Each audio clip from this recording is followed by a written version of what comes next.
The leather folder sat between us on the table, like a snake I didn't want to touch. "Just read it," Tom said, smiling in that way people do when they're trying to convince you something is harmless. His wine glass was half full, the candlelight catching the red liquid and throwing shadows across his face. "It's nothing serious. Just a little agreement."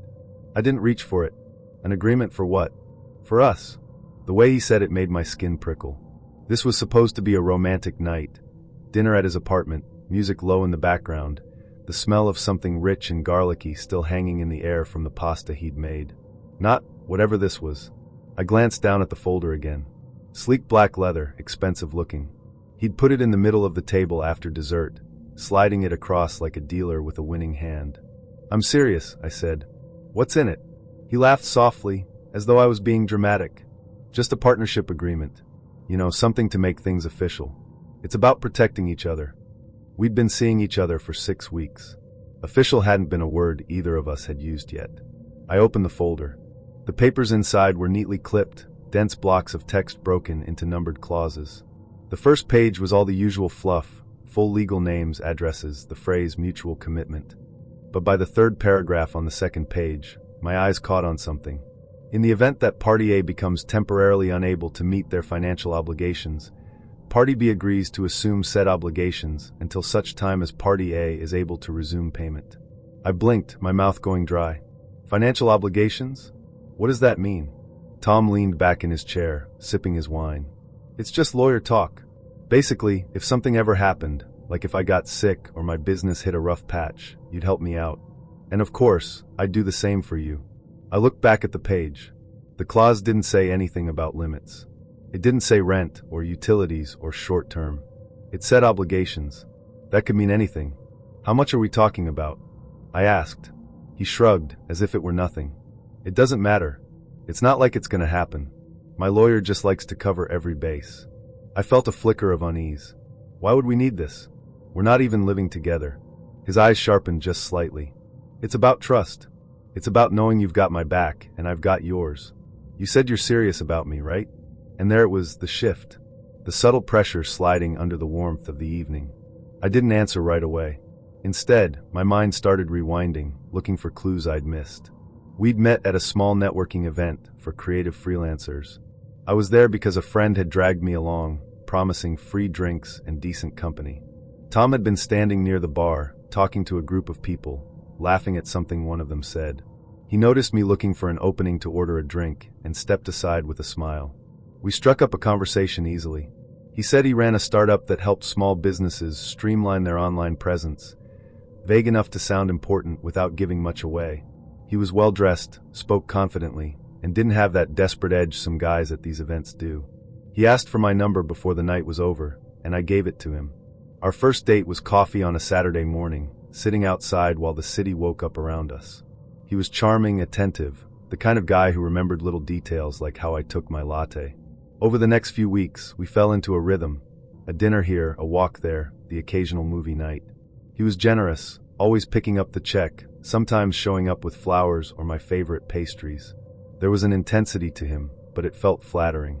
The first time he mentioned his business troubles was in passing, over Thai food on our fourth date. Something about a supplier not delivering on time, a client dragging their feet on payment. "It's nothing I can't handle," he said with a grin. "Just part of the hustle." I didn't think much of it. Looking back, there were other small things. The way he'd sometimes get tense when his phone buzzed, step away to take the call in another room. The unopened mail stacked neatly on a side table in his apartment, all with the same return address. Now, sitting at his dining table with that leather folder in front of me, those little details started to click into place in a way that made my stomach sink. "I don't think I'm comfortable signing something like this," I said finally. He leaned forward, his smile thinning. "Why not?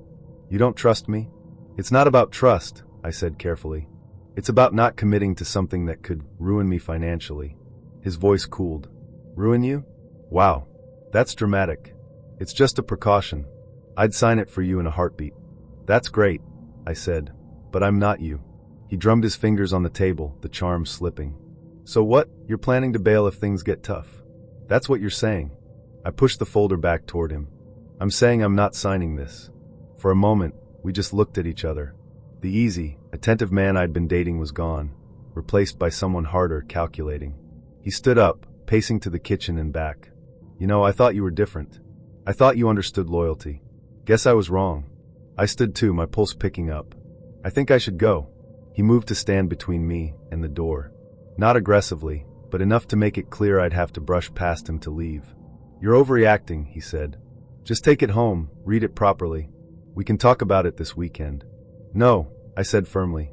We're done talking about it. His jaw tightened, but after a pause, he stepped aside. I grabbed my bag and walked out without looking back. When I got home, I couldn't shake the unease. Something told me this wasn't just a bad date. I pulled out my laptop and typed his name into the search bar. Within minutes, I found court records, small claims, unpaid loans, a bankruptcy filing from 2 years ago. His startup had been dissolved 6 months earlier. There were even a couple of forum posts from people warning others not to do business with him. My stomach twisted. The contract hadn't been about trust or partnership. It had been a trap, a way to legally bind me to his debts the moment I signed. The first thing I saw was the body. Not Liam, the man who'd driven me here. Not the exposed brick walls or the half-finished renovations. The body, on the ground, motionless. It took my brain a beat too long to register what I was looking at. My eyes jumped to the unnatural bend of one arm, the way his head was tilted at an angle no living person could hold, the pale, waxy skin that caught the dim light from the hallway bulb. There was a faint metallic tang in the air, sharp enough to make my stomach turn. I took a step back, my heel crunching on dust and plaster. Liam, what? He turned to me with a strange calm, as if we'd just stumbled across a misplaced chair. Okay, he said evenly. You need to listen to me very carefully. That was the moment I realized 2 things at once. 1, I was standing a few feet from a dead man, and 2, the person I'd come here with was not reacting like a normal human being. It's strange how quickly you can rewind your life when you're scared.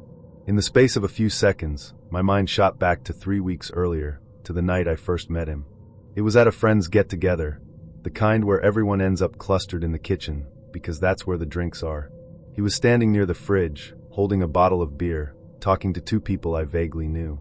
Tall, broad shoulders, shirt sleeves rolled up just enough to look casual but deliberate. He caught my eye and smiled, like we'd already shared an inside joke. We ended up talking for most of the night. He had this way of making me feel like I was the most interesting person in the room, asking questions, actually listening to my answers, laughing at my stories. He worked in property development, he said, flipping houses and managing renovations. He didn't seem like the type to brag, but there was an ease in the way he talked about his work, like he'd done well for himself. At the end of the night, he asked for my number. His voice was warm, confident, not pushy. I said yes without hesitation. The first 2 dates were exactly what you'd hoped for: good food, easy conversation, the comfortable feeling of getting to know someone new without any awkward silences. He had a knack for choosing places I liked: a little wine bar tucked down a quiet street, then a rooftop restaurant with a skyline view. By the 3rd date, I was starting to think maybe this could be something. He was attentive, remembered small details I'd mentioned, and never looked at his phone when we were together. So when he suggested dinner somewhere special on a Thursday night, I agreed. He offered to pick me up, saying the restaurant was a bit out of the way. That night, he arrived right on time in a sleek black car that smelled faintly of leather and his cologne, something warm and woodsy. On the drive, he was a little quieter than usual, glancing at his watch a couple of times, but when I asked if everything was okay, he smiled and said, "Just work stuff. Nothing to worry about." The restaurant was upscale but not pretentious, with soft lighting and a low hum of conversation. Over a glass of wine, he asked me questions that felt slightly different from before, not just about my day or my hobbies, but about my values, my ideas of loyalty, whether I'd stand by someone if they were in trouble. I laughed it off at first, but he pressed, in that smooth way he had, until I said something about loyalty being important to me. He smiled like he'd just confirmed a theory. After dinner, instead of heading straight back, he said he wanted to show me a property he was working on nearby. "It's not finished yet, but I'm proud of it. You'll see why." I hesitated for a second. It was late, and I didn't know the area, but he was so matter-of-fact about it that I agreed. We drove to a quiet street lined with houses in varying states of repair. He pulled up in front of a tall, narrow townhouse with scaffolding on one side. The street lamps here were dim, casting long shadows across the pavement. He unlocked the front door and gestured for me to go in first. Inside, the air was cooler, with that faint smell of plaster dust and something else I couldn't place. The hallway light was on, but the rest of the house was dark. He led me into the living room, and that's where I saw him. The dead man. I froze, my brain scrambling to make sense of it. Was this some kind of dark joke? A staged mannequin? No. This was real. Too real. Liam stepped closer, his voice low and deliberate. Okay, this is bad. But if we're smart, we can get through it. You were with me all night, right? My mouth went dry. We need to call the police. He cut me off sharply. No. If they find out you were here, they'll think you were involved. You touched the door handle coming in. Your fingerprints are here now. I stared at him, my heartbeat pounding in my ears. What are you talking about? I just got here. I don't know this man. Exactly, he said, and that's why you need to back me up. We'll say we were together somewhere else. They can't prove otherwise if we stick to it. The calmness in his tone was more terrifying than if he'd been panicked. He wasn't reacting to a sudden crisis. He was sliding me into a role. When I didn't answer, he tilted his head, studying me. Look, you're already part of this whether you like it or not. You've been seen with me. You're here. If I go down, so do you. I felt the walls closing in. My pulse was racing, my hands trembling. I needed to get out. I forced my voice to stay even. I just need some fresh air. He didn't move to stop me, just watched as I backed toward the hallway. The moment I was out of his line of sight, I turned and ran. My shoes crunched on the gravel outside, the cold night air hitting my face like a slap. I didn't stop running until I saw the glow of a corner shop a block away. I burst inside, startling the man behind the counter, and begged to use their phone. My hands were shaking so badly, I could barely dial my friend's number. She picked me up within 15 minutes, and I didn't look back once. I didn't call the police that night. I told myself it was because I didn't know what to say, but the truth was I was terrified. Terrified he'd find me, terrified of being dragged into something I didn't understand. 2 weeks later, there was a knock at my door. 2 detectives stood there, polite but firm. They asked if I knew Liam, and if I'd been to a certain address on a Thursday night. My stomach turned cold. They told me Liam had been arrested for the murder of a man named Daniel Price. An anonymous tip had placed me at the scene. That was when I knew he'd planned it. From the dinner questions about loyalty to steering me into that house, it had all been deliberate. I was supposed to be part of his alibi, or maybe even his scapegoat if things went wrong. I told the detectives everything, every detail. They listened, took notes, and assured me I wasn't a suspect. But even after they left, I couldn't shake the feeling that somewhere, in a holding cell or an interview room, Liam was still thinking 3 moves ahead. You know how sometimes you're getting ready for a date, and you have that little fantasy in your head? The one where you walk into a swanky place, heads turn, and your date looks at you like you're the only person in the room? Yeah, that's what I thought was going to happen. Instead, I ended up at a funeral. But let me start from the part where I was still naive enough to think I was about to have a romantic evening. We'd been seeing each other for a few weeks. I'll call him Rafe. Tall, dark hair, the kind of cologne that makes you take a second sniff without meaning to. He had this slow smile, like he knew exactly what it was doing to you. We'd had 3 good dates, good enough that I'd started doing that thing where you replay little moments in the shower. Then one Friday afternoon, he texted, "We're something formal tonight. Black tie. I'll pick you up." I sent back, "Oh, fancy, what's the occasion?" His reply, "Work dinner." You'll see. The "you'll see" should have been my first red flag. But instead, I took it as an opportunity to finally wear this black dress I'd been saving, low neckline, slit up one thigh, the kind of dress that makes you stand differently because you know you look good. I curled my hair, did my nails, even went for perfume on the pulse points. When he arrived, he looked sharp. Black suit, dark tie, hair slicked back. He gave me a slow, appreciative once-over that made my skin warm. This was going to be a good night. Or so I thought. The drive was quiet, but not in an awkward way. More like he was focused. I assumed he was running over speeches in his head. I imagined him introducing me to colleagues, maybe a little hand on my lower back as we laughed at some joke only we understood. 20 minutes later, we pulled into a small car park outside a church. I thought maybe it was one of those quirky venues people rent out for events. But then I saw the black cars, the flowers, people hugging in that slow, heavy way that says someone's gone. My stomach dropped. "Rafe, what is this?" He looked me right in the eye and said, "We're already late." Then he got out and came around to open my door. I stepped out like I was moving through syrup. Whose funeral is this? My ex-girlfriend's, he said. And then, like this was a normal thing to say, thanks for being here. Now, I'm not heartless. People handle grief in different ways. But there's a big difference between saying, hey, would you mind coming with me to something really hard, and tricking someone into showing up in heels and a thigh-high slit to mourn a woman you used to sleep with. But what was I supposed to do? Storm off? Call a taxi from the church steps? I didn't even know where we were. So I followed him inside, feeling like I'd accidentally wandered onto the set of a very weird indie film. The air was thick. Low murmurs, the smell of lilies, people dabbing their eyes. A slideshow played at the front, soft acoustic music over photos of a smiling blonde woman who looked like she belonged in a coffee commercial. Hiking shots, laughing with friends, cuddling dogs. Then one of her and Rafe on a beach, his lips pressed to her cheek. My stomach twisted. He led me to a seat in the middle. Not the back where I could have blended in. Not the front where family sat. The middle. Close enough that people would absolutely notice me. I kept my head down, but I could feel eyes on me. I probably looked like the shameless new girlfriend who couldn't even wait for the body to be cold. People began coming over. Some gave me polite, confused smiles. One woman, maybe her mother, maybe a close friend, took Rafe's hand and then looked at me like she was trying to work out what the hell I was doing there. She asked softly how I knew her.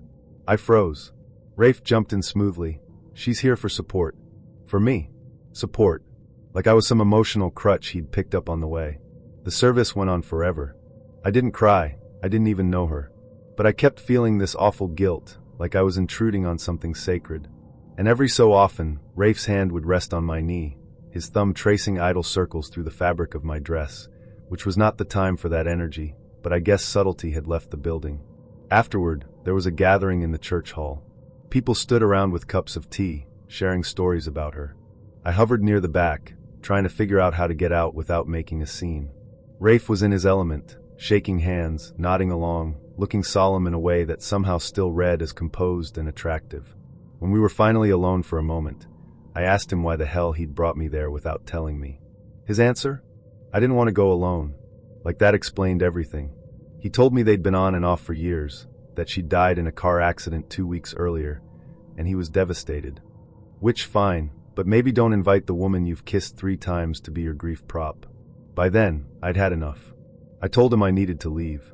He offered to drive me home. I said no. I walked barefoot to the main road, heels in hand, until I found a taxi.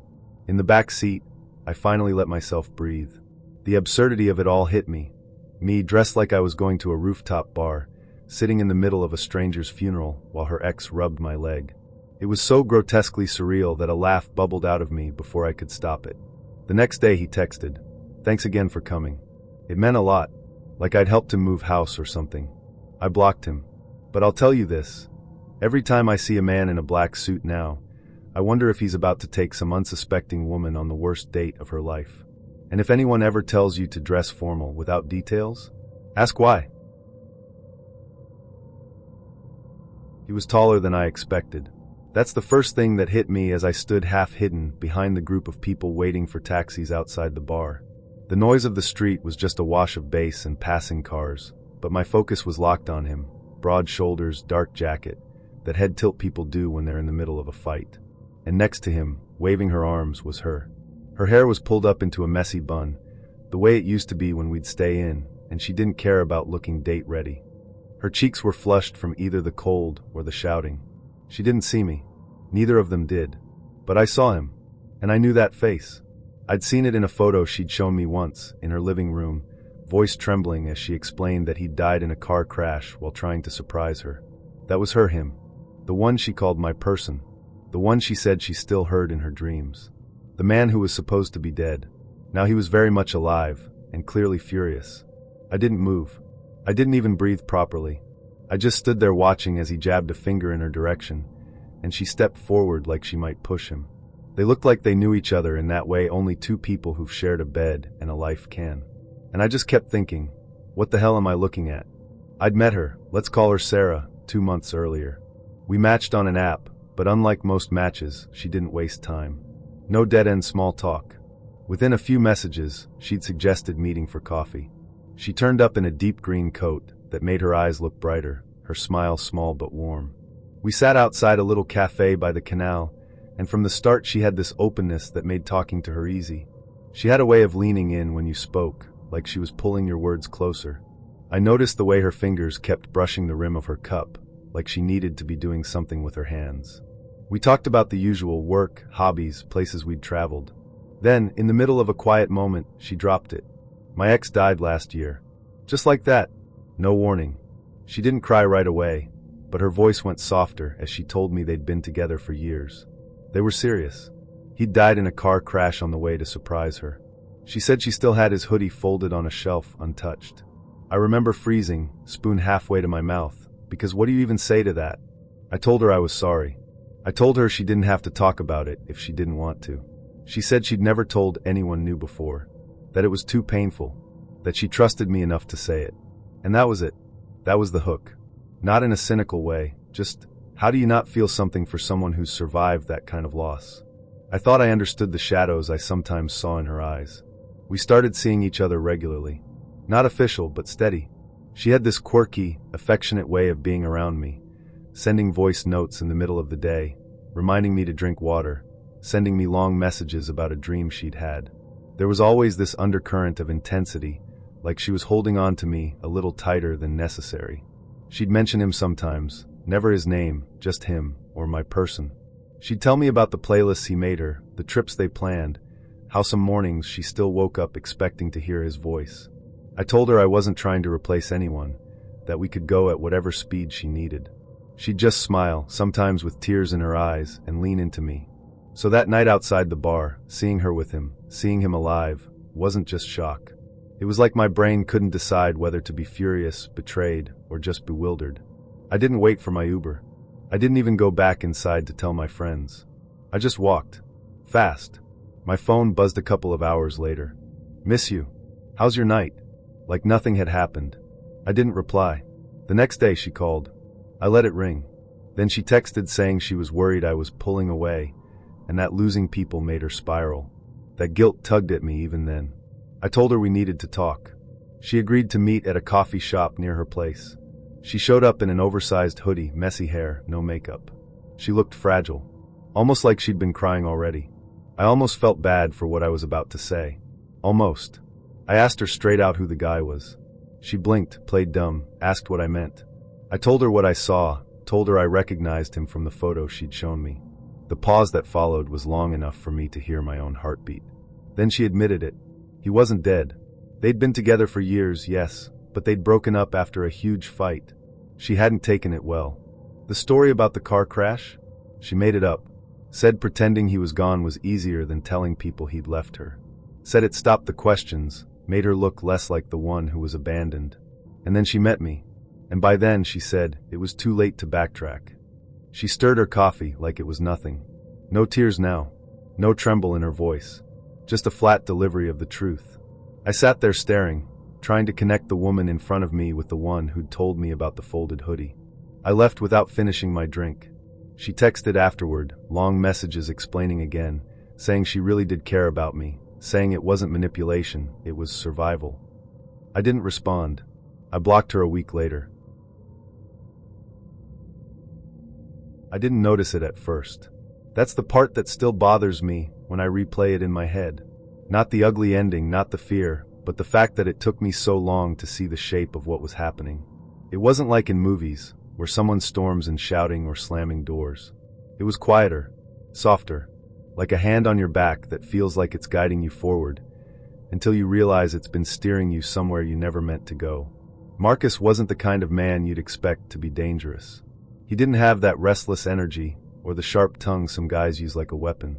He was deliberate, calm, the kind of calm that makes you feel safe enough to lean closer, to relax your shoulders without even realizing you've done it. We met at a friend's birthday drinks. I was laughing at some half-funny story when I noticed he'd been watching me from across the table. Not staring, watching. When our eyes met, he didn't look away. Just smiled like he already knew something about me. Later that night, my phone buzzed with a message from an unknown number. "Hope you got home safe. Was good talking." It was Marcus. From there it was easy. Too easy.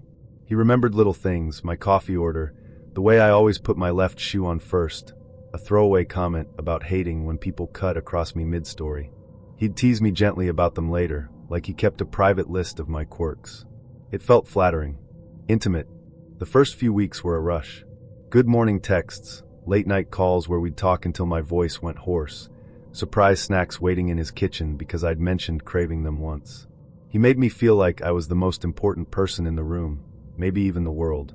And yeah, there was a spark, those lingering touches when he brushed past me in the kitchen, the way his eyes would lock on mine and not let go. It was addictive. The first red flag didn't even look like one at the time. I was out with my friend Lena, just pizza and gossip, when he texted saying he missed me. Sweet, right? Then another message popped up. They don't really get us, you know. I kind of laughed it off, told him I'd see him later. But it happened again. And again. If I was with friends, there'd be a text. Sometimes a question about what we were talking about.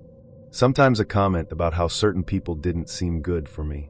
Always framed like concern, never accusation. And I believed him. I thought maybe he could see something I couldn't. Slowly, without realizing, I started reshuffling my time. Canceling plans because he'd had a bad day. Saying no to invites because I was too tired, when really, I just didn't want to deal with the sulk that would come if I went without him. He never told me directly not to go. He didn't have to. The first real crack came on Lena's birthday. I'd told him a week in advance I'd be going to dinner with her and some others. He said he was fine with it, but halfway through the night, my phone started buzzing. First a message, "Why are you still there?" Then another, "What are you even talking about with him?" And then, "I feel like you don't want to be with me tonight." I left early, just to stop the messages. He was waiting outside my place when I got home, leaning against his car like he'd been rehearsing what to say. He apologized, said he just missed me too much, couldn't stand the thought of me having fun without him. He cried a little, told me I was his whole world. I forgave him. Of course I did. After that, the concern sharpened. It wasn't, "I don't think she's good for you" anymore. It was, "I don't want you seeing her." One by one, people in my life became problems. Lena, because she was toxic. My coworker Ben, because he clearly liked me. Even my own brother, because he didn't respect our relationship. That one made me laugh at first, until I realized he wasn't joking. The thing is, it didn't happen in a single blow. It was a slow drip. By the time I realized how far it had gone, I hadn't seen my friends in weeks. I'd stopped posting online because he'd ask who I was showing off for. I even caught myself feeling guilty for calling my mom too often, because he said she controlled my life. Then Lena messaged me out of the blue. Just a simple, "Are you okay?" She said she hadn't heard from me in ages. I stared at it for an hour before telling Marcus she'd reached out. He didn't yell. He didn't throw anything. He just got cold. Said, "If you want to be with her so badly, maybe I should just leave." And then he walked out. That was the first time I felt fear. Not the kind that makes you run, but the kind that makes your skin crawl because you realize the person you thought you knew has layers you've never seen. The next day he sent flowers. Apologized again. Said he was just scared of losing me. Said he'd never loved anyone like this. I almost forgave him. Almost. But then he started showing up unannounced, at my work, outside my gym. Even when I told him I needed space, he'd just be there, leaning against his car, eyes on his phone like he was some romantic hero in a film. The final straw was when I told him I wanted a break. I was calm. I explained I felt like I was losing myself. He laughed, not because it was funny, but this short, cold laugh that made my stomach knot. Then he said, "You don't get to just leave me. You're mine." I told him to get out. He didn't move at first, just stared like he was gauging whether I was bluffing. Then he left. I blocked him that night. Changed my locks a week later. Lena and a couple of friends helped me pack a bag in case I needed to crash at theirs. For weeks, every sound outside my window made me jump. Every car door slam made my chest tighten. He tried calling from different numbers for a while, but I never answered. Eventually it stopped. Or maybe he just found someone new to protect. I haven't dated since. I don't even know how to start again. But sometimes, when I'm walking home and see a car idling on the street, I wonder if it's him, waiting, watching, convinced I'm still his. Some people arrive in your life like they've been running toward you the whole time. That was Kara. It wasn't even a spectacular first meeting. We matched on Hinge, and she sent the first message, a short, cheeky line about my sunglasses in one of my photos. "Those are either from a thrift shop or you stole them from an ex." I sent back, maybe both, and she liked that answer enough to keep the chat rolling. She was one of those people who send voice notes instead of long texts, her voice bright and a little husky, like she'd been laughing before she hit record. You can tell a lot about someone by their voice. Hers made me want to lean in closer, even through a speaker. Our first date was meant to be just a drink. A safe, easy exit if the chemistry wasn't there. I picked a dim little bar with red lighting and music low enough that you could hear the ice shift in your glass. She walked in like she owned the place, big smile, hair dyed a sharp electric blue, a leather jacket slung over one shoulder.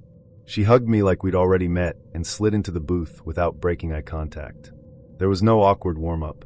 She talked fast, laughed loud, and had a story for everything. Some were outrageous, like the time she claimed she'd been kicked out of a karaoke bar in Osaka for creative reinterpretation of the lyrics. Others were small but telling. Her obsession with chili oil, her superstition about never turning her pillow to the cold side if she's having a bad dream. She didn't just tell stories, she pulled you into them. Her hand would brush yours on the table when she hit a punchline. Her gaze would drop to your mouth for half a second before darting away. There was a heat there, not overtly sexual, but threaded through everything she did. By the end of the night, I'd forgotten all about the one-drink rule. We walked out together, the cool night air hitting like a reset, and she linked her arm through mine without asking. It didn't feel too fast. It felt inevitable. The days after were a blur. She messaged constantly. Not in a clingy "where are you?" way, but in a stream of consciousness kind of way. Photos of her lunch, a meme she thought I'd like, an unfiltered selfie at 2 a.m. with the caption "Can't sleep, tell me a secret." It was intoxicating. I'd been in something cold before, the kind of relationship where you're always wondering if the other person cares. Kara made it impossible to doubt. By the second week, she was showing up at my place with snacks I'd never tried, Thai crisps, mochi and flavors I couldn't pronounce. We'd binge horror movies, even though she'd bury her face in my shoulder during the scary parts, and then peek through her fingers. She talked in her sleep, full sentences that made no sense. Once she mumbled, "Don't open the green door," and I lay there in the dark, smiling at how wildly vivid her dreams must be. It wasn't all playful. Sometimes her energy had an edge to it. If I didn't reply for a couple of hours, there'd be 8 missed calls waiting. When I teased her about it, she'd say, "It's just because I care too much," or "I have anxiety, I overthink." I wanted to be understanding. Everyone has their thing, right? Then there was the lunch incident. I was at work, mid-emails, when my coworker nudged me and pointed to the glass entrance. There was Kara, waving at me with 2 paper bags in her hands, grinning like she'd just won a prize. We'd never talked about where I worked. She'd somehow found out. "Surprise," she said, as if it was the most normal thing in the world. It was cute at the time. I told myself it was romantic. Looking back, it was the first crack. By week 4, things started to feel heavier. She'd cry if I mentioned plans that didn't involve her. She'd drop hints about her exes, painting them all as villains, and I began to notice a pattern. Each story ended with her being the one left behind, and each ex sounded more like a monster than the last. I told myself I could handle it. I told myself she just needed someone steady. But then came the night that erased all the gray areas. We were in bed, a lazy Sunday morning, sunlight cutting across the sheets. She was quiet, staring at me with this strange, unreadable smile. "I've got a surprise," she said. I laughed. "What kind of surprise?" She didn't answer. Instead, she pushed her shorts up to her hip, and there it was, my name. My full name, tattooed in bold black letters on the top of her thigh. I laughed at first. I genuinely thought it was a prank. "That's not real," I said, waiting for her to peel off a temporary tattoo or burst out laughing. She didn't. She just held my gaze and said, "Now you can't leave me." The air in the room changed. My mouth went dry. I wanted to ask why, but I already knew I wouldn't get an answer that made sense. The skin was still red around the ink. This wasn't a whim from years ago. This was days old. I didn't sleep that night. I lay still, her arm draped over me, her breathing slow and even, while my mind ran in panicked circles. In the morning, she made pancakes like nothing had happened. I told my friend about it later, showed him a photo I'd taken while she slept. He didn't even joke. "You need to get out," he said. He was right, but I didn't. Not straight away. I tried to ease out instead, slower replies, less inviting her over. She noticed. The calls started again, more insistent this time. One night, she left 27 voicemails in a single stretch. Some were sobbing, some were angry, some were disturbingly calm. In one, she laughed and said, I regret this. And then there was silence for days. I thought maybe it was over. Then one evening, I got home from work and there she was, sitting on my front steps in the cold. She said she had nowhere to go. I let her in, because I'm an idiot, because she looked small and tired, because part of me still felt responsible. We sat on the couch. I started telling her we needed to end it for good. She didn't interrupt. She just pulled out her phone and started recording me. For proof, she said, in case you lie later. My stomach dropped. I told her to leave. She didn't move. I had to threaten to call the police before she finally stood up, muttering something under her breath. I only caught part of it. You think this is over? I blocked her on everything. Changed my locks. Told my building's security. For a while, she made new Instagram accounts just to send me photos, sometimes of herself outside places I'd been earlier that day. No captions, just proof she was still around. Then it stopped. Weeks of silence. I started to breathe again. But one night, a letter arrived. Handwritten. No return address. It said, I still love you. I think you're making a mistake. Come talk to me. And that was it. It's been over a year. I haven't seen her. But I still check behind me when I turn a corner. I still tense up if someone says my name in a crowded place. And I still think about the tattoo, whether it's still there, whether she ever covers it, or if someone else has had to see it and wonder about the story behind it. I still remember the first time I saw his profile. Not the photo exactly, but the feeling it gave me. That little skip in my chest when someone's picture makes you pause instead of swiping without thinking. It was Dylan.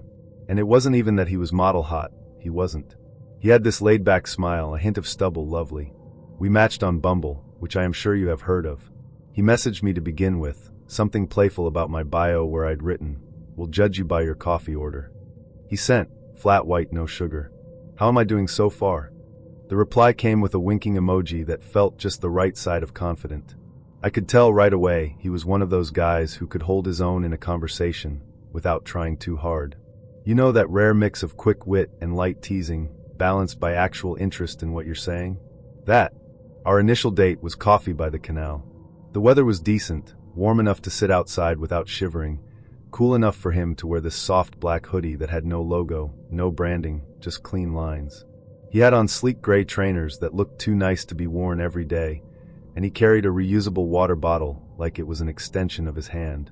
When I asked why, he just smiled and said, "Stay hydrated for clarity."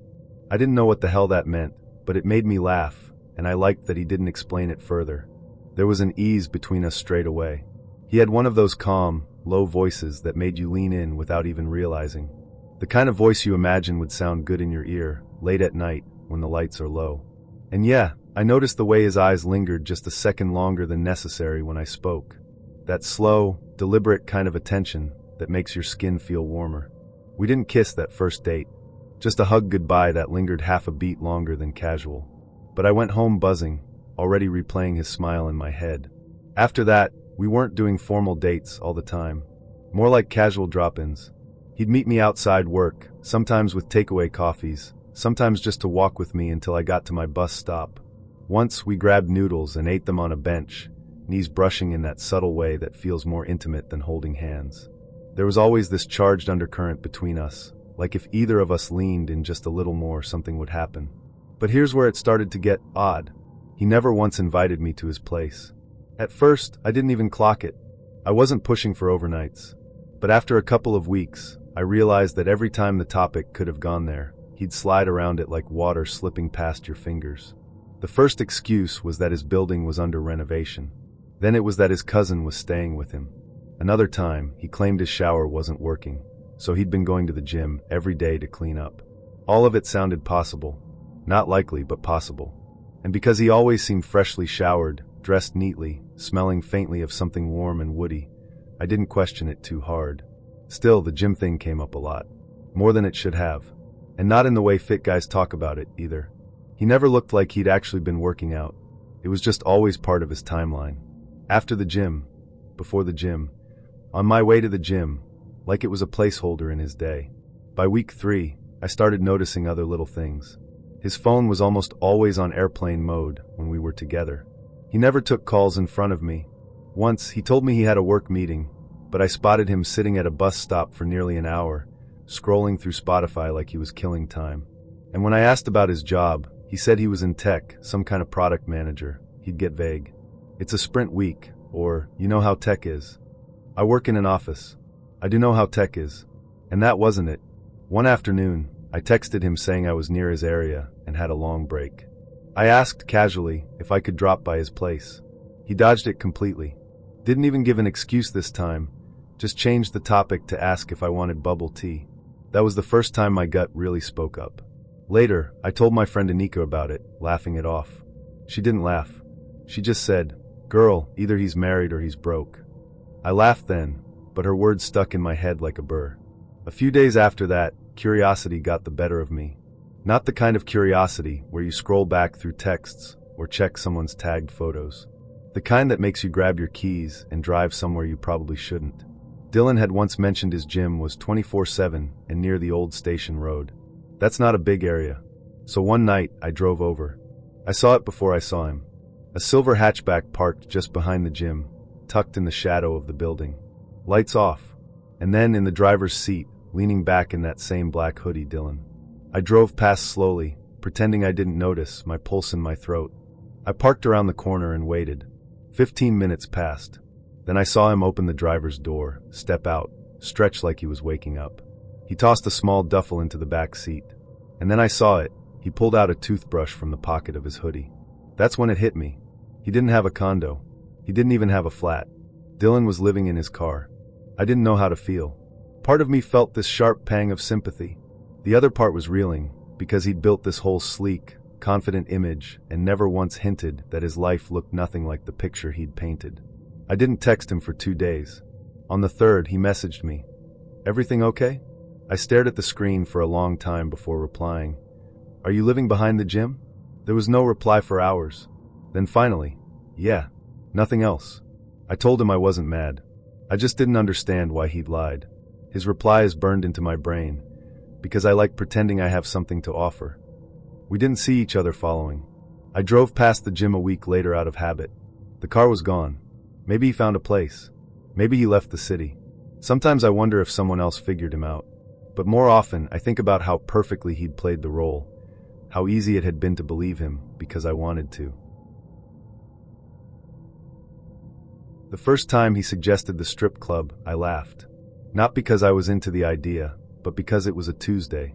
Who even goes to a strip club on a Tuesday? Apparently Ethan did. We'd only been out once before, and that was a pretty standard dinner and drinks date. He was handsome in a slightly unruly way. Dark hair that looked like he'd run a hand through it one too many times. A fitted shirt that hinted he went to the gym without living there. He had a confident energy, the kind that can be charming in small doses. But on our second date, over a couple of cocktails at a downtown bar, he leaned in and said, "You know what would be fun? We should go to Starlight." I frowned. "Starlight?" He grinned. "Strip club. Best in the city. Trust me, their wings are amazing." Now, I'm not a prude, and I've been to strip clubs before, with friends, for birthdays, hen parties. But the idea of going there on a date, this early in knowing someone, felt odd. "You want to go to a strip club? Right now? On a date?" He nodded like it was the most natural suggestion in the world. "Yeah, it'll be fun. You're cool, right?" That last part made my stubborn streak flare. Being cool was not the same as being dragged into someone else's fantasy. I told him I wasn't sure it was the vibe I was after. He laughed, flagged the bartender for the check, and said, "Come on, live a little." I should have said no, but part of me was curious. Why was he so insistent? And a petty little voice in my head said, "Fine, let's see what your idea of a fun date is." So I agreed. The cab ride over was a mix of small talk and him hyping up the place, the music, the energy, the talent. I noticed he kept checking his phone, thumbs flying, then slipping it back into his pocket like he didn't want me to see the screen. When we got there, the neon sign buzzing above the entrance threw pink light over the sidewalk. A bouncer in a black jacket gave us a nod and waved Ethan through like they knew each other. Inside, it was the usual sensory overload, bass-heavy music vibrating through the floor, dim lights punctuated by spots of bright color, the smell of perfume and something fried drifting from the kitchen. Ethan was in his element, steering us toward a table with a perfect view of the main stage. A dancer in silver heels and very little else was mid-routine, the crowd cheering as she spun effortlessly around the pole. I settled into my seat, feeling a little out of place but determined to roll with it. We ordered drinks. Ethan kept glancing around, scanning the room, like he was looking for someone. Then I saw her. She walked out onto the stage in a red set that caught the light with every move. Long legs, confident smile, hair that curled perfectly over her shoulders. The crowd reacted instantly. Whistles, applause, someone at the back yelling her name. I felt Ethan straighten beside me. His grip tightened slightly on his glass. His eyes locked on her with an intensity that made my stomach twist. I turned to him slowly. "You know her?" He smirked, not looking away. "That's my ex." My eyebrows shot up. "Your ex works here, and you brought me here." He finally looked at me, grinning like he'd just revealed the punchline to a great joke. "Yeah, thought it might be interesting for her to see me with someone new." I stared at him. "So I'm what? A prop?" "Not a prop," he said, leaning in. "Just a reminder of what she's missing." The audacity of it was almost impressive. Almost. The next few minutes were a blur of me processing what he'd just admitted. He was laser-focused on the stage, clearly hoping she'd notice him. She did. About halfway through her routine, her gaze swept the room, landed on him, and paused. Her smile didn't falter, but there was a flicker in her eyes. She finished her set to loud applause, then disappeared backstage. Ethan looked smug, leaning back in his chair like he'd just won something. "She saw me," he said, as if that was the whole point of the evening achieved. I sipped my drink, equal parts annoyed and fascinated to see how this would play out. About 10 minutes later, she reappeared, not on stage, but walking straight toward our table. Ethan straightened in his seat, clearly ready for some dramatic confrontation. Instead, she stopped right next to me. "You must be the date," she said, smiling warmly. Up close, she was even more striking, and her tone wasn't hostile, just knowing. I nodded. "Apparently so." She glanced at Ethan, then back at me. "I'm sorry he dragged you here. He's done this before." Ethan's smugness evaporated. "Hey!" She ignored him. "He thinks it'll get a reaction out of me. It doesn't. But you seem nice, and I don't like the idea of you feeling weird about this." There was something disarming about how direct she was. I laughed, tension melting a little. "Well, thanks. That's unexpectedly sweet." She smiled. "Enjoy your night. And if you ever want to come back without him, the wings really are good." With that, she turned and walked away, leaving Ethan sitting there, red creeping up his neck. The rest of the night was awkward. He tried to brush it off, make jokes, but the dynamic had shifted completely. I wasn't interested in playing his little jealousy game, and his ex had handled it with such effortless grace that his attempt to get under her skin had completely backfired. We finished our drinks in near silence. When he suggested another round, I shook my head. "I think I'm going to head home." He didn't protest much. Maybe he realized the evening hadn't gone the way he'd planned. Outside, the neon buzzed overhead, casting everything in pink again. As I walked away, I couldn't help but smile a little. Not because the date had been good, it hadn't, but because there was something satisfying about seeing someone's petty scheme collapse in real time. And because somewhere inside that club, a woman in red lingerie was probably laughing about it too. His name was Dean, and I met him on Tinder. He arrived on time for our date we arranged, which is already rare enough that I mentally gave him a gold star. What I wasn't expecting was the canvas tote he set in the spare chair between us. It looked heavy, like it contained something alive. "I brought someone," he said.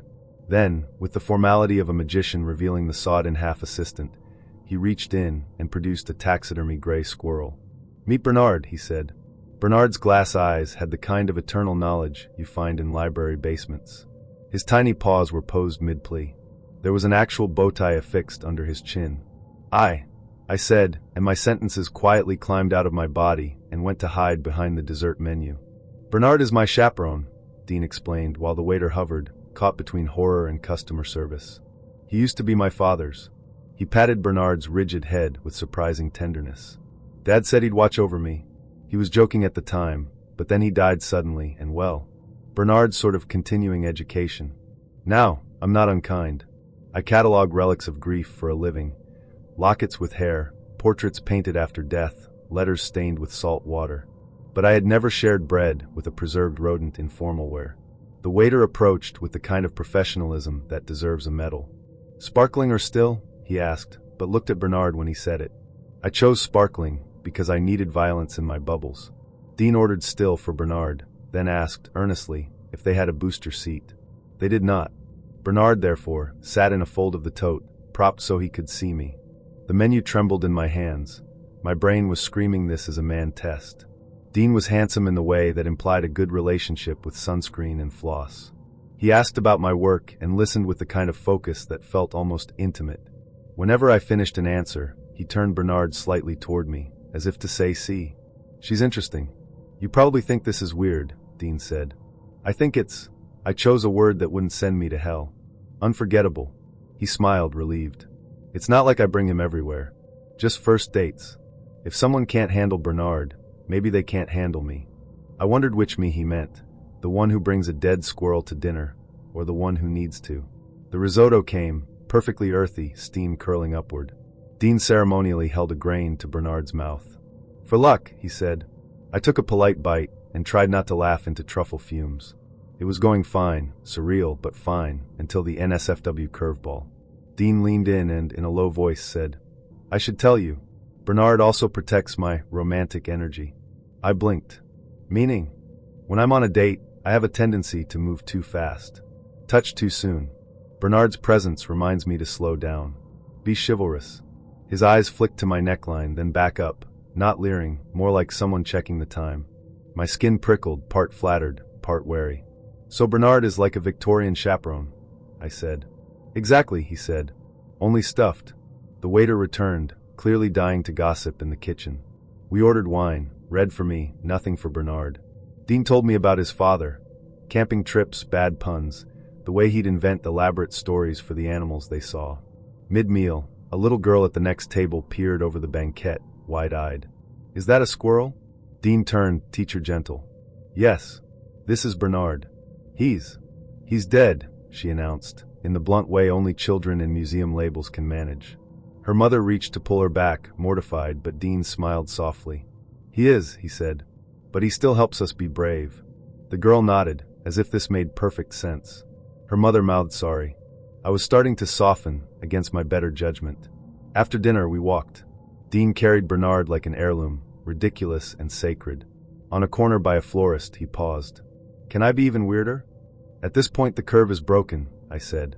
He set Bernard on a brick ledge beneath a window of geraniums. "My dad told me, if you ever get serious about someone, introduce Bernard to the night, see if the world approves." We stood there, the cool air curling around my legs, people passing and pretending not to stare. Bernard faced the street like a tiny knight. "Okay," I said, surprising myself. "Let's do it properly." I put on my best ceremonial voice. "Bernard, witness, the knight approves." Dean laughed, relief washing over his face. For a moment, it was sweet. And then, as we stood there, I noticed his hand had drifted, not quite touching me, but hovering close to the small of my back. Close enough that I could feel the ghost of his heat. He caught me noticing and smiled, almost sheepishly. "See," he murmured. "Bernard keeps me good." I wasn't sure if it was good that I was suddenly aware of exactly how broad his shoulders were, or bad that part of me wondered what would happen if Bernard wasn't here. We reached the station. He hesitated, as if waiting for permission. "Would you want to carry him?" he asked, holding out Bernard like an offering. I took the squirrel. The fur was softer than I expected, the weight oddly intimate in my arms. And that's when I noticed something. The bow tie wasn't just a bow tie. Pinned to it was a tiny scrap of paper, folded twice. I glanced at Dean. He was checking the train times, and before I could talk myself out of it, I opened it. In small, cramped handwriting. "Bernard says she's not the one. Too fidgety. Talks too much. Smells complicated." My stomach dropped.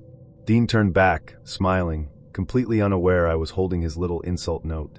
"So," he said, "second date?" I handed Bernard back, careful not to crush him. "I think Bernard and I need to see other people," I said. His smile faltered, confusion flickering across his face. I didn't explain. Just stepped toward my platform, the paper still burning in my palm. On the train, I crumpled it and tossed it in the bin. Watching it disappear between the sliding doors, I thought, people keep the strangest things to make love stay. Sometimes it's a lock of hair. Sometimes it's a stuffed squirrel. And sometimes it's a list of reasons you'll never be enough, hidden in a bow tie.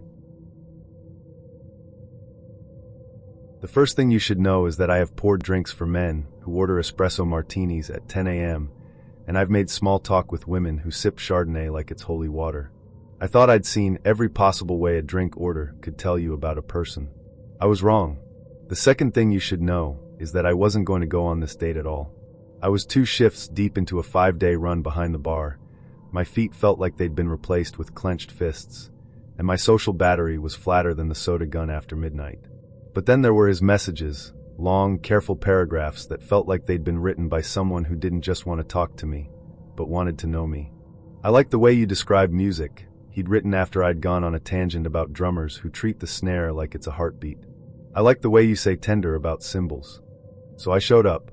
The bar was one of those dim, narrow places where the lighting is the color of regret, amber and shadowy, like you're already halfway to making a bad decision. He was sitting at a corner table, posture slightly folded, like a man who'd grown too tall too fast and never quite learned where to put all his limbs. His name was Calder, like the sculptor. Kind face. Eyes that seemed to register everything. I slid into the seat opposite him, ran my eyes over the menu and said, "Whiskey sour?" He pressed his lips together, as though he'd just tasted invisible air. "Actually," he said, "could I get a glass of milk?"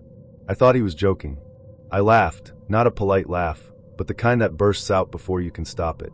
He didn't laugh back. "Whole milk, if they have it," he added, completely serious. That was the moment I knew this was going to be a story, though I didn't yet know if it would be funny, sweet, or something I'd never tell anyone. The bartender, a friend of mine, raised an eyebrow when I ordered it. "You're kidding," she said. "I am not," I replied. She poured from some carton that probably hadn't been touched since brunch service, slid it toward me like contraband. When I set it down, Calder's eyes warmed. "Thank you," he said, and raised it the way men in movies raise whiskey before delivering a monologue. He took a long, reverent sip. A faint mustache of foam clung to his upper lip. He didn't wipe it away. "So," I said, clinging to normalcy, "what do you do?" "I teach meditation to teenagers," he said. His voice had the softness of someone who has learned to wrap his words in cotton wool before letting them out. "And I'm experimenting with purity." He didn't mean chastity, though that would have explained a lot. He meant what he called energetic purity. From his pocket, he pulled a folded piece of paper, creased and worn like it had lived there a long time. It was a list.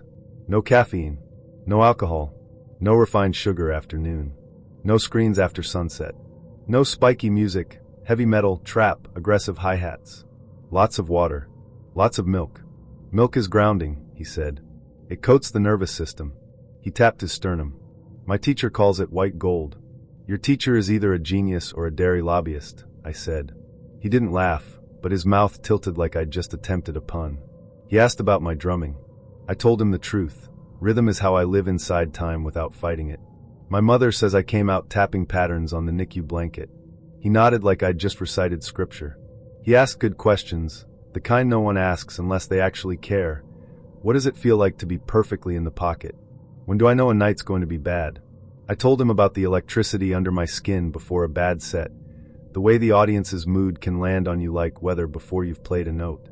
He told me every morning he breathes to 96, the year he felt most safe as a child. He said milk helps him remember that feeling. At the other end of the bar, a group of lads ordered tequila shots. One of them shouted, "Who the hell drinks milk?" Calder lifted his glass in salute. The lads hooted, then went back to losing at darts. The bar staff were delighted. I could feel them storing the story, Milk Boy and the drummer. He asked if I wanted to walk. Outside, the night was cool and smelled faintly of citrus peel and wet cardboard. He cradled the glass like it was a candle, while we wandered under strings of festoon lights that made everything look like a party you were about to cry at. "I know it's odd," he said. "I'm not trying to be performative. It's just easy to drink what other people drink, so they don't have to know you. I've always been that person matching. Milk is a way I don't." I thought about the version of me that changes slang depending on who I'm with, the version that can be a mirror when she wants to. I thought about how rare it is to meet someone who's actively resisting that. We reached the river. He took a small notebook from his pocket and wrote something down. He didn't show me. The wind lifted strands of my hair and tried to drag them across the water. Then he offered the glass to me. "Reader, I drank his milk. It was exactly as weird as you think. But it also tasted like a summer I'd nearly forgotten. The part of childhood before shame, before you learn to measure yourself against other people's yardsticks." He watched my face like he was hoping I'd taste what he tasted. I handed it back. We sat on a bench. He told me about the year of panic attacks, emergency room visits, EKGs always normal, the way his mother would hover in the doorway at night and try not to look scared. My body became a smoke alarm with a dead battery, he said, always beeping the wrong message. He found a teacher who told him sensation is just weather. He changed everything he could change. Started breathing like a cello sounds. Started drinking milk because it reminded him of being small and safe. I don't think milk is magic, he said. I think I just like having a ritual that isn't harmful, even if people laugh. I apologized for laughing earlier. He waved it off. It is funny, he said. I look like a cartoon farmer. We watched the headlights ribbon across the bridge. I realized I felt clear. Maybe from the honesty. Maybe from the lactose. At the end of the night, he asked to walk me to my bike. At the rack, he hesitated, then said, "Can I give you something not weird?" He tore a page from his notebook and handed it to me. In neat block letters, "You play like mercy sounds." Underneath, smaller, "Thank you for meeting me where I live." We kissed once, milk breath and peppermint, delicate and improbable. We saw each other a handful of times after that. Once he came to a set, and I played softer than I ever have, as if volume might bruise him. He brought a thermos. After, he handed me a glass on stage, and the crowd cheered like I'd won a bet. I took a sip and bowed. It didn't last. I drink coffee like a religion. He asked me to try a week without. I did, and I hated the person I became without the small spike that gets me upright. He needed the world to be linen. I like my life denim. The first thing I saw was the dog in the scarf. Not in person, in his profile picture. A scruffy mutt with one ear up, wearing a knitted scarf the color of mustard. The caption read, "This is Havelock. He's better at eye contact than I am." The second thing he sent was a question. "Do you think time is a circle?"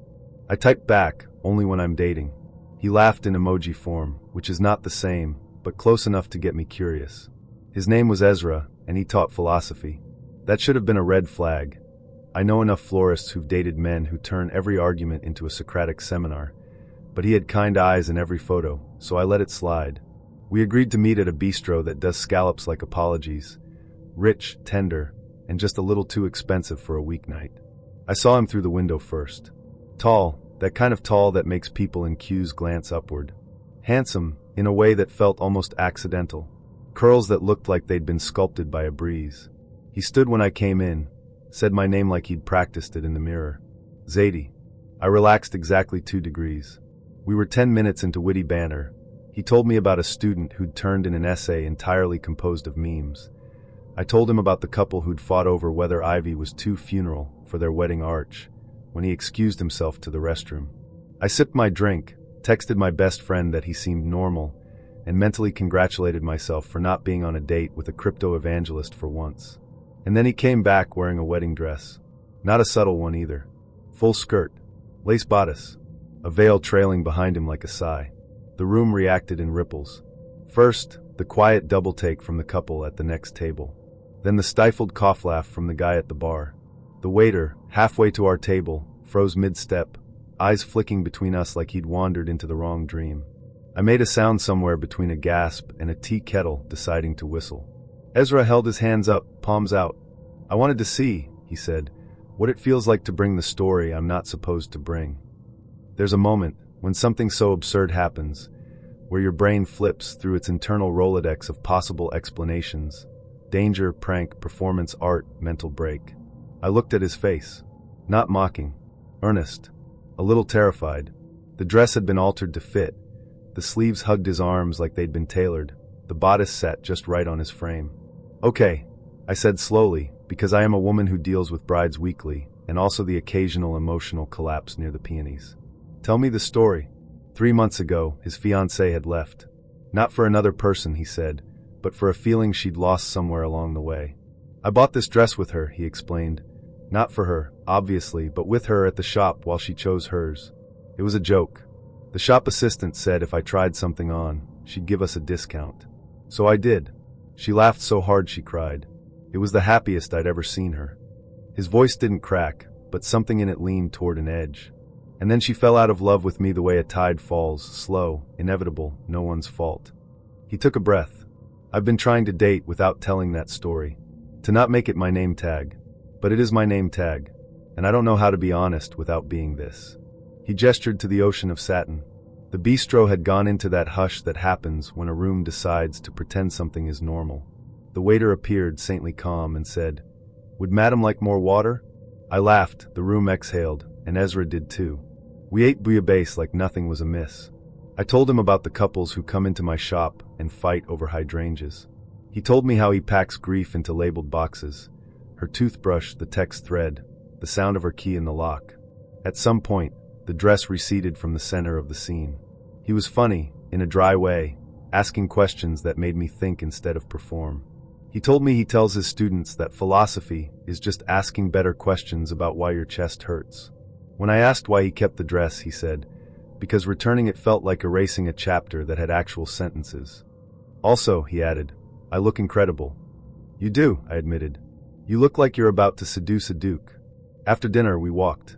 Ezra in his dress, me in my civvies. People stared, then decided not to.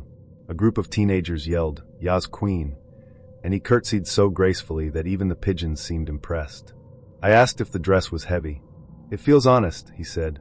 "Which is heavy?" We reached the square where couples sit on benches and pretend not to eavesdrop. A street musician began to play at last, because the universe sometimes enjoys being on the nose. "May I?" he asked, holding out his hand. We danced a little, my fingers finding satin at his waist. The veil brushed my cheek. He smelled faintly of cedar and whatever starch they'd used on the lace. We laughed. He cried a little. Then so did I. We sat. He admitted he was afraid of calcifying into the man who always tells this story. I told him grief is a dress you grow out of without realizing, until one day you try to zip it and it won't. "One day you'll put it on," I said, "and it'll be comically tight. You'll look in the mirror and think, 'This was ever mine?'" He smiled at that, but there was a flicker of something else, doubt, maybe, or the part of him that didn't want to grow out of it yet. At my door, he paused. "Second date," he said. "No dress. Maybe just the veil." "Come as the Duke," I said. We went out twice more. No dress, though the veil lived in his backpack like a parachute. On the third date, in my shop, standing in the walk-in flower cooler because the AC had broken, I said, "Kiss me before the hydrangeas wilt." He did. Our noses went cold. It didn't end with a wedding. It ended the way decent things sometimes do: kindness, a small ache, gratitude that felt like a full vase. Months later, he texted a photo, the dress hanging in a charity shop window, sunlight making it glow like a ghost with perfect posture. "New witness needed," he wrote. I swiped right because his profile said his favorite smell was butter browning. That's basically my religion. His name was Cashin. We met at a trattoria that smelled like garlic butter and ambition. The owner, Marco, kissed my cheeks and immediately tried to upsell me a wine I couldn't afford. Cashin stood when I arrived. He was taller than I'd expected, with dark hair pushed back like he'd just walked in from a wind that wanted to keep him. His blazer was vintage, you could tell by the stitching, and in the pocket was a small, battered book that looked like it had cursed at least one sailor in its time. We ordered quickly, lasagna for him, pappardelle for me, and I was halfway into a story about a croissant collapse in my pastry kitchen when he raised a hand, eyes gleaming like he'd just remembered a secret. "Before we break bread," he said, "may I offer something?" I assumed he meant a toast. Reader, he stood, placed one hand lightly on my shoulder, the other palm up to the ceiling fan, and began to chant. Latin. At first it was almost funny. The cadence reminded me of those Gregorian chant remixes that go viral on TikTok for a week. A deep, rolling rhythm that made the air around us feel heavier. People looked over. Marco froze mid-pour at the espresso machine. "Benedict Domini nos," Cashin intoned. And then he kept going. Minute 2. Minute 5. My pappardelle sat in front of me, steam slowly dying. He wove my name into the chant, which somehow made it worse, like discovering someone had left a love note in the margins of a Bible. The words were beautiful and strange, looping around appetite and restraint and holy hunger. I wasn't sure if he was blessing the food or summoning a very patient demon. By minute 12, my appetite had ghosted me. The meatball on a nearby table had gone stiff like Pompeii. Cashin finally sat, looking blissed out. "I wanted to sanctify our meeting," he said. I speared a noodle in self-defense. "You did," I said, trying to sound gracious and not like I wanted to shovel carbs into my mouth before the next incantation. To his credit, he didn't preach. He asked about pastry school, Listen like I was telling him the coordinates to buried treasure. I told him about burns that look like constellations, about waking at 4 a.m. to coax dough into lamination before the city was even awake. He told me he'd been celibate for a year to redirect Eros into study, then glanced at my hands as I mimed kneading dough and murmured, "I am reconsidering." My face went hot. The chemistry, the possibility, was not hypothetical. When I joked about a different kind of benediction later, he put a palm up again. "Only after Vespers," he said, half kidding, half monk. We ate. He told me about a professor who believed every meal should be preceded by silence or song. He asked if I'd ever eaten in total quiet. I told him about the time my oven broke mid-shift, and the entire kitchen went silent as we watched the repair guy dismantle it. By dessert, tiramisu, because I'm not a fool, he reached across the table and took my hand, thumb tracing the edge of my palm. "It's rare," he said softly, "to meet someone who feels lit from within." It was the kind of line that would sound ridiculous from most men. From him, it felt like he'd just put my name in another prayer. We walked by the river. The air was cool, the lights making ribbons on the water. He quoted Catullus, in Latin, then apologized for quoting Catullus because he gets explicit. On a bench, his knee brushed mine. "Can I kiss you?" he asked. "Yes," I said, and he kissed me with devotional care, like my mouth was scripture he was reading for the first time. It might have worked if the world weren't full of meals. On our third date, we were fumbling toward my apartment, both of us already half out of our jackets, when he murmured, "One quick antiphon?" I froze. "Nope." He nodded, like he'd expected that answer, and didn't push. We kissed anyway, slow, unhurried, but I knew. We parted kindly. Weeks later, he texted a photo of a perfect sfogliatella he'd hunted down across the city. "For your benedictions," he wrote. I sent him a voice note pronouncing benedicity correctly, once and for all. Her dating profile was a chaos collage. Courtroom memes, thrifted silk blouses, a photo of her cuddling a chicken like it was a therapy animal. Her bio read, equal parts chaos and consent. Her name was Etta. We matched on a Wednesday night when I was on my third whiskey, decompressing from a case that had eaten my entire week. She messaged first, "Wanna play?" I assumed she meant silly hypotheticals. I did not expect her to follow it up with, "Light roleplay on our date?" I said yes because I'm a public defender, which means I live in a constant state of why not. We met at La Catrina, a loud, warm Mexican place with murals of skeletons drinking margaritas. I spotted her instantly, copper hair piled up like she'd twisted it there mid-walk, a silk blouse the color of a ripe cherry, big gold hoops. She grinned like she'd been waiting to be caught. The host led me to the table. Before I could even sit, Etta slid a manila folder across to me. "Counselor," she said, voice dropping into a register that was equal parts husky and mocking. "My charges." Inside the folder was a 2-page indictment for crimes of passion, typed in courier like she'd borrowed my office computer. "Stole my heart, petty larceny. Double-texted, aggravated thirst. Kissed someone in an elevator, public indecency. Looked too good in leather, premeditated hotness." There was even a mugshot, a Polaroid of her, pouting at the camera like a 70s rock groupie. I leaned in. "How do you plead?" She bit her lip, eyes glinting. "Guilty, Your Honor. But I'll need a good defense." The waiter appeared. Without breaking eye contact with me, she said, "We'll need queso. This man is about to work very hard." The waiter blinked, wrote it down, walked away like he'd seen worse. For the next 40 minutes, she stayed in character as Ms. Valentine, a defendant with a tragic backstory involving Prosecco, a rooftop party, and an ex named Blade. She objected to the menu, leading question, Your Honor, addressed the waiter as bailiff, and demanded that I enter into evidence my drink order. I told her it was a mezcal old-fashioned. She smirked like I'd just confessed to a misdemeanor. The queso arrived molten gold. She dipped a chip, pointed it at me like a gavel. "Counselor, I propose a plea deal." "What kind of deal?" Her smile went slow. "Community service, performed at my apartment." I raised an eyebrow. "Duties to include," she continued, "couch-adjacent neck kisses, light restraints, ethical of course, and reading aloud from spicy fanfic." The way she said ethical made me forget how forks worked. I'm a public defender, consent is foreplay to me, so I asked about safe words. She said gavel, without hesitation. We fist-bumped. When I tried to steer the conversation toward her actual life, siblings, what she did for work outside of this, she put a finger to my lips. "Objection," she whispered. Relevance. She winked so hard I worried she'd sprain something. The queso congealed between us while she whispered, sustained, after every pun I made. The bailiff avoided our table now. Part of me was wildly into it. Her commitment, the way her eyes tracked me like we were improvising a play only we knew the rules to. The other part of me, the one that spends all day trying to get real answers out of people, wanted to know the actual woman behind the costume.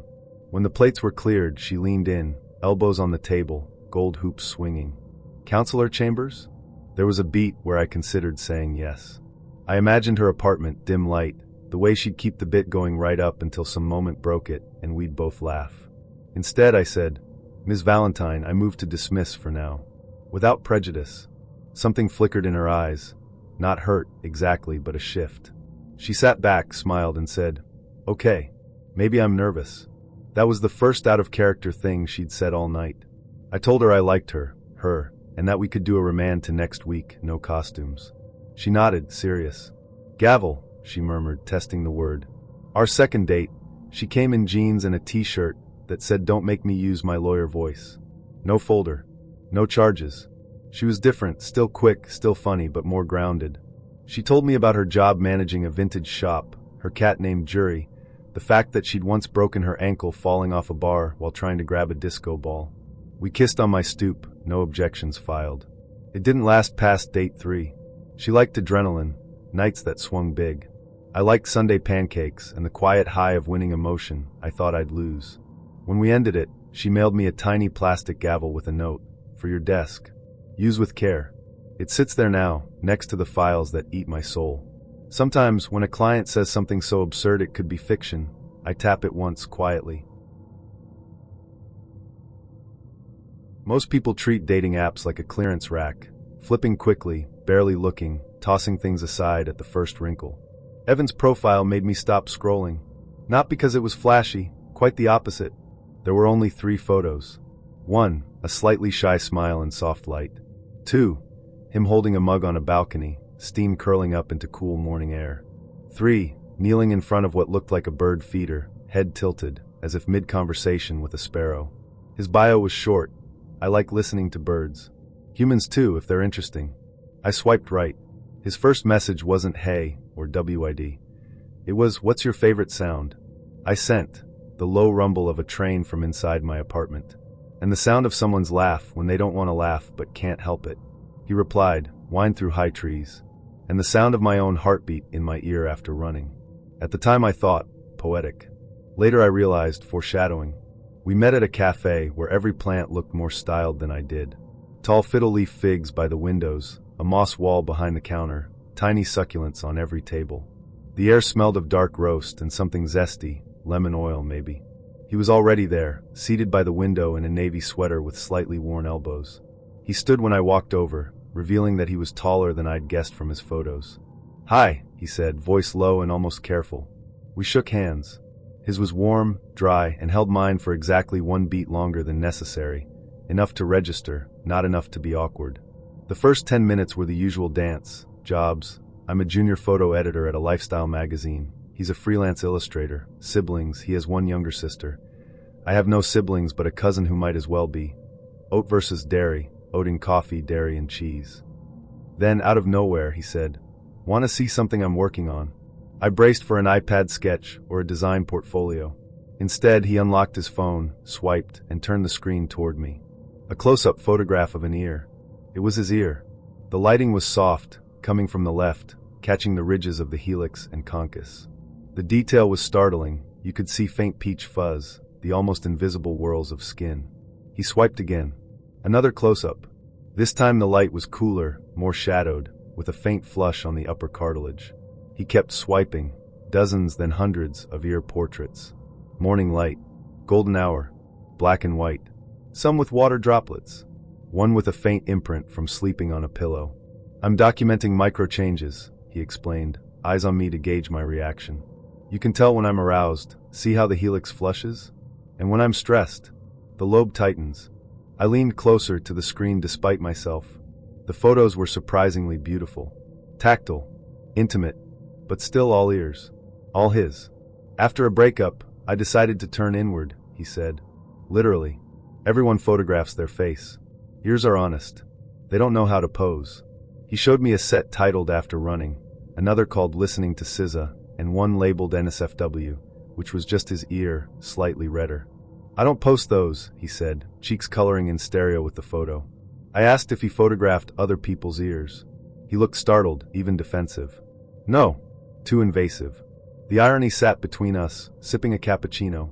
The NSFW undercurrent arrived when he said, "We should do a joint project. Your ear, my ear. Side by side." A diptych called confluence. I raised an eyebrow. And how would we generate the aftershots? His voice dropped, conspiratorial. We could kiss, then document the auricular aftermath. I laughed, partly because it was absurd, partly because his gaze had gone intent in a way that made my skin warm. We finished our drinks and walked out into the cool afternoon. The streets smelled faintly of rain. He noticed everything, a sparrow's nest tucked into a shop sign, the way I kept tucking my hair behind my ear when I talked. We wandered toward the park. The gravel paths crunched underfoot. At a corner under a busted street lamp, he stopped. Looked at me, not at my mouth, but at the side of my face. "Can I?" he asked. I nodded. The kiss was soft, unhurried. When he pulled back, he studied me like I was a rare specimen. "Your tragus just did a thing," he murmured. I laughed, and he smiled like I'd just given him a gift. Over the next 3 weeks, we saw each other often. The ear project became a running joke. Sometimes he'd send me a photo and I'd text back mock critiques. Strong composition, but the lobe feels unmotivated. He was deliberate in everything. The way he touched my arm when making a point, the way he brushed my hair back before kissing me. But the documenting never stopped. When I was sad, he wanted to photograph the tear streaks. When I was flushed from laughing, he wanted to capture the heat aura. Sometimes I wanted him to just be there in the moment, not frame it for later. One night, we planned to cook together. I was chopping garlic when I felt him step behind me, his chest warm against my back, hand resting lightly on my hip. My body leaned into him instinctively. Then, the click of his phone's camera. I turned, knife still in hand. "There was steam curling past your lobe," he said, eyes bright. It was perfect. I set the knife down. "Evan, maybe not right now." His brow furrowed. "But this is the whole point. Capturing the truth of a moment. Sometimes the truth is just living it," I said. He looked at me like I'd told him the sun didn't rise in the east. We broke up a week later. It was mutual, gentle. He said he needed someone who understood the project as an extension of intimacy. I said I needed someone who could close the gallery app and just look at me. Before we parted, he handed me a small envelope. Inside was a print of my ear in late afternoon light, hair tucked back, skin glowing. "It's one of my favorites," he said. "I keep it in a drawer. Sometimes I take it out and think, parts of us bloom under attention, parts of us need the dark. And yes, my tragus really is a star." Her first message said, "I bring references." I thought she meant friends who could vouch for her, or maybe glowing Yelp reviews if she was joking. I didn't think she meant it literally. Her name was River. Yes, like the noun, and she had eyebrows that could win arguments on their own. Her profile pictures had that curated chaos. Photos of her on mountaintops, in thrift stores, holding a loaf of bread like a newborn. We matched on a Thursday afternoon.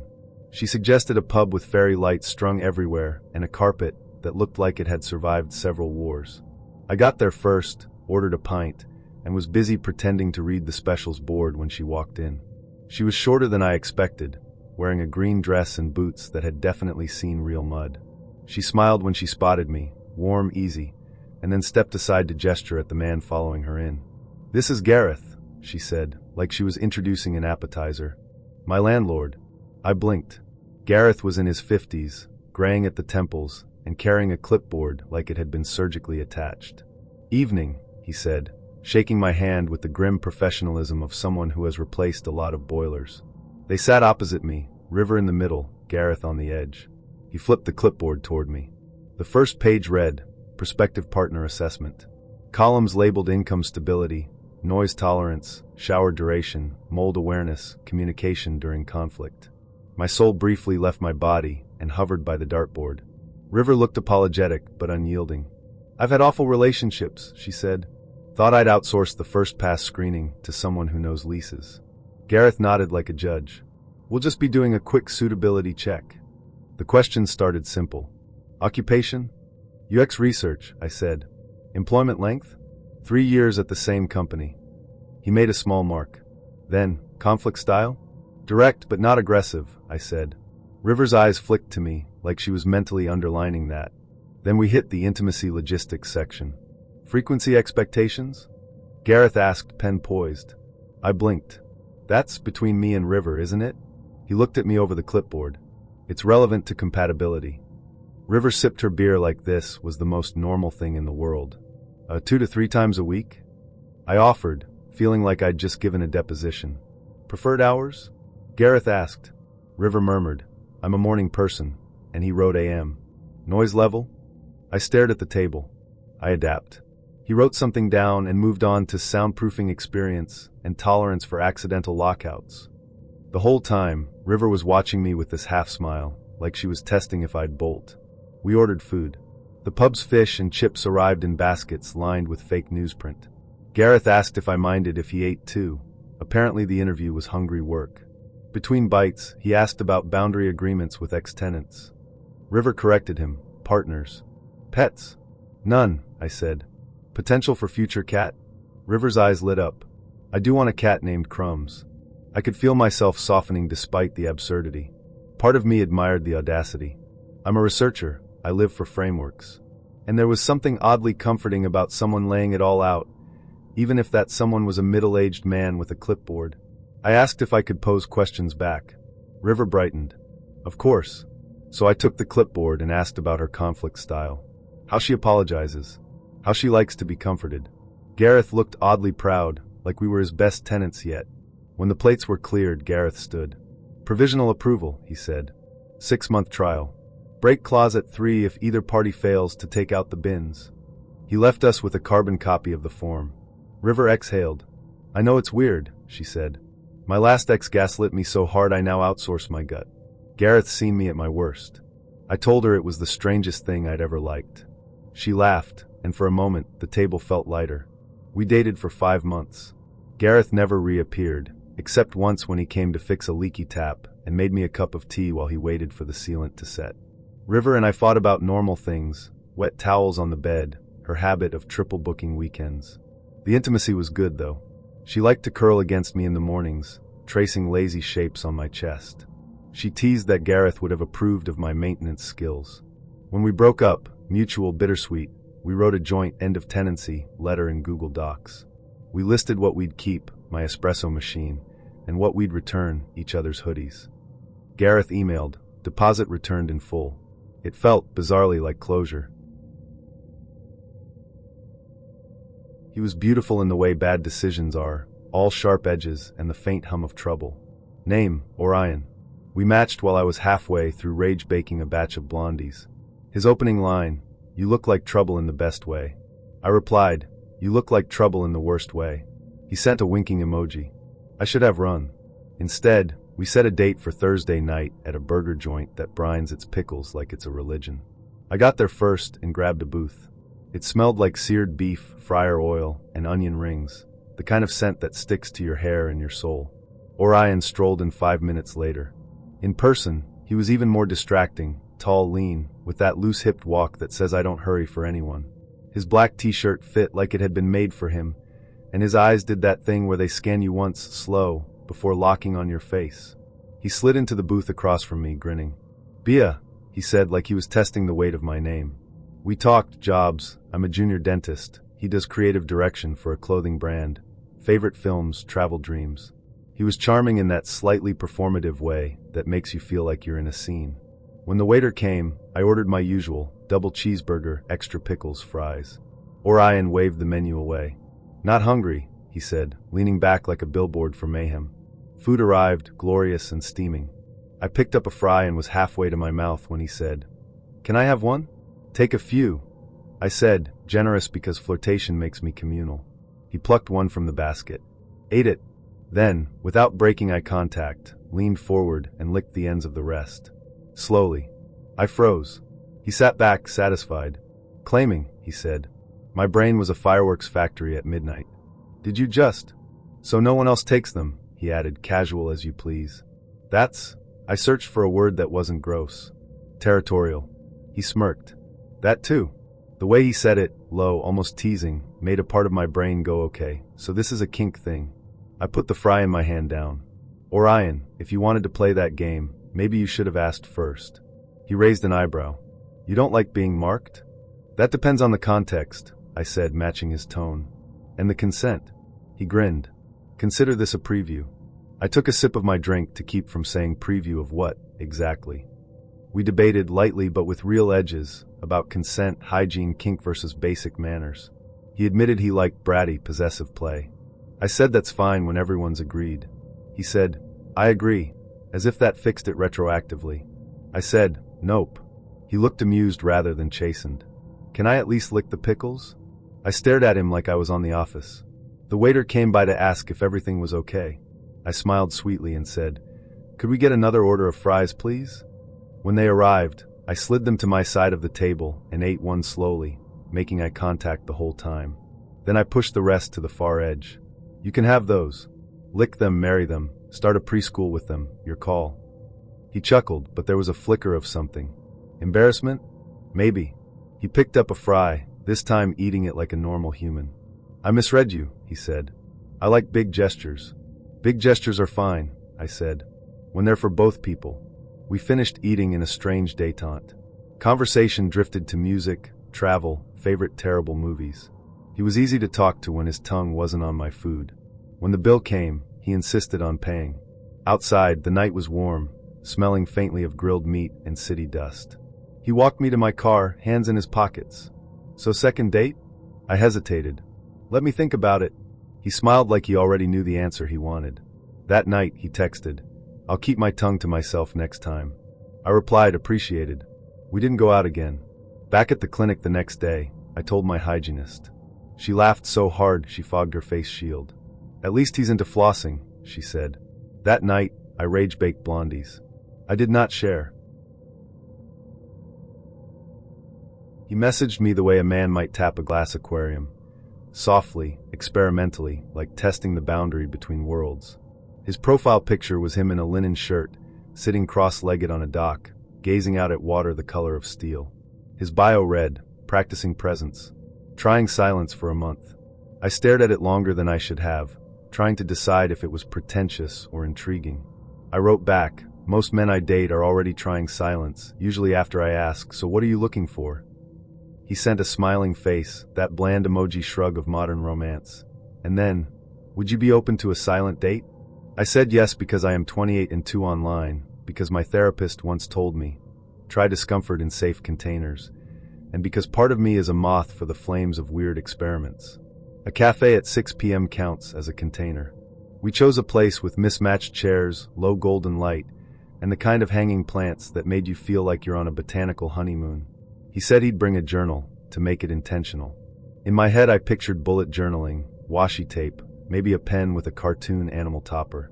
What I didn't picture was a leather-bound tome thick as a family Bible, which is exactly what he set down on the table like an extra guest. He was handsome in the mild way that gets you better tables without anyone quite knowing why.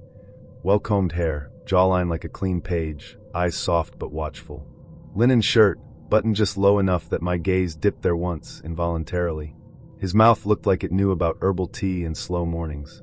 He lifted one finger in greeting, the gesture so deliberate it almost felt like a blessing, then spread his hands, palms up, and nodded. The ceremony of it made me want to bow or giggle. I did neither. We ordered by pointing at the menu. I pointed to an oat latte, he to a black tea. The barista looked at us like she was wondering if she'd been drafted into a silent film. He opened the leather journal and wrote in looping script, then turned it to me. Thank you for consenting to this experiment. How is your breath? I laughed, a quick, startled burst, and he smiled but pressed a finger to his lips. My laugh folded into the steam of my cup. I reached for the pen to answer, but he slid it back toward himself with the gentleness you'd use to stop a toddler from touching a hot stove. He scribbled again. The world is too loud. Let's see what remains when we stop trying to fill it. I hated that it was kind of beautiful, and I hated that my chest tightened a little in recognition. We sat. We drank. Someone behind us coaxed milk through an espresso machine until it screamed like a gull fighting over chips. I tried to look graceful while sipping, aware of every muscle in my face. He looked at me the way you listen to rain, attention without urgency. 7 minutes in, I felt oddly tender. 10 minutes in, bored. 15 minutes in, panicked. My brain staged a mutiny. Should I smile? Too much smiling is creepy. Should I nod? Nodding feels like kindergarten teacher energy. Should I look away to be mysterious? That's what catfish do. What are my hands doing? Why are my shoulders in my ears? Oh God, does he think my blinking pattern is needy? He wrote again, turned the journal toward me. Can I observe you? He'd already ticked a small box next to the question, as if consent was assumed. Underneath, your left ear is higher than your right. Your right eye scans the room. Your left foot keeps time with the grinder. You carry your body like you owe it an apology. Every past version of me furrowed her brow at once. I wanted to argue, to say I carry my body like someone who keeps the lights on, like someone who does burpees at 7 a.m. to beat the cruel math of the day. But the rules were the rules, so I sipped my latte, tried absurdly to lower my left ear. He wrote more. You're funny when you're gagged by choice. He underlined funny. I like the way you place your cup down. You land it softly like it might startle. I wasn't sure if I felt seen or pinned. Maybe both. He reached for the sugar. With the solemnity of communion, he stirred his tea exactly 7 times. I counted. He set the spoon on the saucer, parallel, like aligning a compass to true north. He folded a napkin into a perfect rectangle and slipped it beneath the cup to save the wood from a ring. It wasn't smug, just the behavior of someone with time to spare. Do you want to walk? He wrote. We walked. The city evening was damp and humming. A bus sighed. A dog trotted past in a raincoat like a tiny municipal worker. We were a peculiar parade, him, his leather journal, and me, narrating everything in my head. He stopped at a mural, women with bright oranges for heads, eyes replaced by spirals of rind. He wrote, what would you call this? He handed me the pen this time like a relay baton. Citrus witnesses, I wrote. His smile spread until his mouth looked like a sail catching wind. Yes, he wrote. We moved again, exchanging questions and answers in the journal. I learned he worked in UX design and believed door handles should teach you how to open them by shape alone. I learned he used to talk too much when anxious, until he tried a week of vows and felt his tongue reset. I learned he could laugh without sound, shoulders shaking, eyes alight. At the riverside, he wrote, what are you proud of that you rarely say out loud? My hands buzzed as I wrote. I paid my mum's debt last year. Quietly. He read it, nodded, eyes soft. Wrote, thank you for saying that somewhere, even if it's here. Something warm bloomed low in my stomach, not sexual exactly, but close to it, the tiny ache of being understood. But somewhere between that and the train station, I noticed something. His writing pace had shifted. The tilt of his pen was sharper, faster. His mouth twitched once, twice. And when he angled the journal away from me, I caught a glimpse, not of looping poetic lines, but of short, jagged sentences. We stopped at a crossing. He was scribbling again, the page shielded with his hand. My curiosity, already pacing like a caged animal, shoved my patience out of the way. Let me see, I said. My voice startled both of us, the first words I'd spoken in over an hour. He shook his head, smiling faintly, like I was a child asking for candy before dinner. I reached out before I could talk myself down. My fingers closed on the journal, his grip tightened, but I yanked. The leather cover was warm from his hands. The paper smelled faintly of tea and ink. And there it was, row after row of observations, but not the gentle, monkish ones from before. She blinks too much. Probably nervous or lying. Laugh is too loud for her face. Posture like a question mark. Maybe insecure. Neck blotches when she's trying too hard. I bet she's bad in bed, too self-conscious. Pretty, but in a way that will age badly. It went on, and on. I felt heat flood my cheeks, my chest, my scalp. Not lust this time. Anger so sharp it was almost clean. I looked up at him. He was watching me, unreadable. Is this what the experiment was about? My voice shook. He didn't answer. Maybe he thought silence would save him now too. I shoved the journal back into his chest, hard enough that he stumbled a half step. You could have just unmatched me, I said. I turned and walked fast, the city swallowing me in its noise. My phone buzzed in my pocket. I didn't look. My ex and I broke up around 4 months ago, after dating for a little over a year. She was the one who broke up with me, but at the time I agreed that it was for the best, so we ended things on good terms. We're pretty chill now, and we have mutual friends, so we often all hang out together. So things between us are chill and friendly. I work at a research lab at my university, and I just recently landed the position after a pretty damn long and competitive application/interviewing process. I met my boss, who's a grad student, and we became buddies pretty fast. He's a really nice and funny dude that knows what he's doing. I see him every day since me and 2 other undergrads work under him and help with his research while he helps use with our own. Fast forward about 2 weeks, and I see on my ex's Snapchat story a fucking picture of my boss with a heart emoji. I'm shocked as fuck, so I reply to her story asking her who her new boy is, and sure enough, she tells me she's dating my boss. I feign happiness for her, and I don't tell her that he's my boss or that I know him in any way. But damn, I felt like someone just stabbed me in the heart. Although I didn't have feelings for after our breakup, but after seeing her story, I was just hit with a pang of jealousy. Maybe it's because he's a major step up from me. I'm a poor, disorganized undergrad, and then he's a successful, young talent who has his shit together. The next day at work, I'm basically on edge the whole day. I would look at my boss, remember that he's dating my ex, and just feel so uncomfortable. The rest of the week was like that too. I stopped joking around with him, and kind of just stopped talking in general to him. Now I dread seeing him every day because the fact that he's my boss, so he orders me around, just makes me feel shittier and more below him. He's got the girl and I've got no one. I still love my job though, and I worked so hard to get it, so I'm not planning on leaving. I also feel like a shitty person since my boss has been nothing less of nice and is honestly a great guy. Now I just feel like I should have tried harder in our relationship because damn, she was pretty perfect in every way, and I just let his all slip through. The other day, she came over to have lunch with him during his lunch break, and I saw them laughing together, and yeah, another wave of sadness and jealousy. What do I even do now? How do I stop feeling like this? How should I normalize the situation at work? I've been trying to focus on myself and my work and not care about my ex and my boss who's dating her.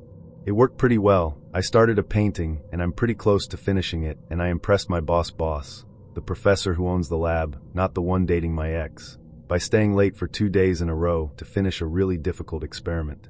During our lab meeting, my boss shouted me out in front of the entire lab and said he was really impressed by my hard work and dedication. That felt good. As for the situation with my boss and my ex, he found out. Like I mentioned in my previous post, when my ex told me who her new boyfriend was, I didn't mention that he was my boss, so neither of them knew. 2 days ago, my boss and us, 2 other undergrads, were in a conference room discussing a paper when my ex came in. She came to drop off my boss's wallet that I think he forgot or something. Anyway, she saw me, did a double take and went, "Jayaki?" She was definitely super surprised and caught off guard, and her boss was already like, "WTF?" So I was just like, Sarah." She shot me another shocked wide-eyed look and left. Suffice to say, the rest of the meeting was pretty awkward. The next day, it was obvious that my boss now knew our history. Things just turned so awkward. Like he didn't know how to act around me anymore, and what to say. Now we're both awkward around each other. He's still nice and all, but things are just uncomfortable between us two now. It's not his fault though. I think that things will get better between the two of us, but as of right now, I actually feel kind of relieved that he now knows. Something about how both of us now don't know how to act and what to do kind of makes me feel reassured. Sarah also called me the night that she found out I worked there, but I missed her call and forgot to call back. It's good though. I've been trying to think of her less and distance myself a bit. But if things continue to remain really awkward to the point where both of our work is affected, I'll consider talking to my boss about switching me to work under another grad student instead. But yeah, that's about all. Again, thanks for the help, guys. I met Danielle on a dating app, and we immediately hit it off. Conversation was super easy for us, so we swapped numbers and spent the next 2 weeks texting and talking on the phone. I explained early on that I want to take my time, because not only am I looking for something serious, but also have work commitments the next few months. I work in tech product sales, which can be very busy, and also involve me leaving the city for a few days at a time. She said she understood, and was also looking for something long-term. Great. We met the weekend before Valentine's, and had a nice restaurant date following by dessert and coffee. We finished with a kiss, and I walked her back to her car. It was definitely the best date I've been on since my last relationship. The next day I called her to say I was looking forward to seeing her again, and would plan something when I get back. I live in a major North American city, and from the 15th to 17th I was booked 3 hours away for on-site client meetings. I told her about this and let her know we'd keep in touch.